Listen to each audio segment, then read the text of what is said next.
aking daladalay sa maleta ng karanasan.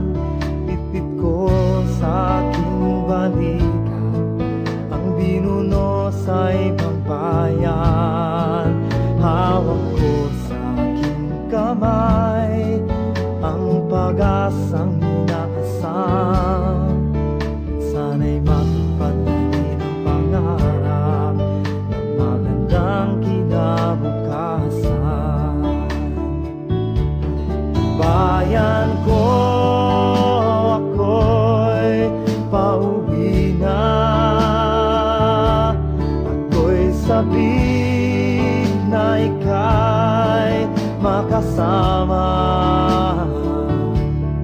Bayan ko, ako ay nariyan na. Ating pagsabihan ang pag-asang dala-dala.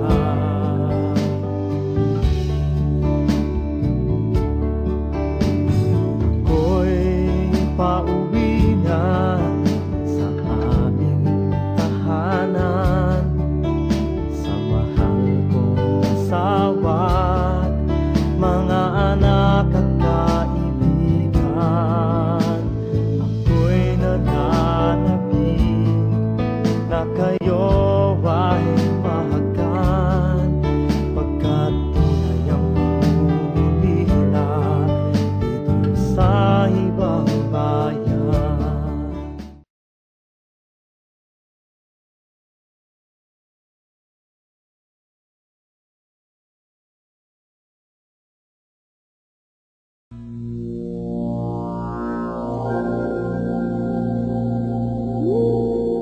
Kung tinuloy natin sa ating sariling buhay ang sinimulan ng EDSA, yan ang mas may kahina-hinalang himala.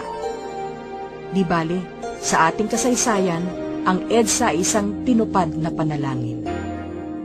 Sa esena lahat, sa esena lahat. Pag uwi ko sa bahay,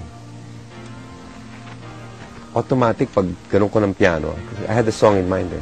Pag tugtog ko, lumabas na lahat. Wala nang revision yun. I tell everybody that the song runs for 5 minutes. Pero nasulat ko yun in 2 minutes. Sinusulat ko diretso, hindi na ako papayag. Wala kang ulit, hindi na ako papayag. Magbawi. Ating kalayaan, kahit tagal nating with you, hindi na ako papayag. Magbawi mo ulit. Magkakapit bisig, libo-libong tao. Tapos, kahit sarap pala maging Pilipino.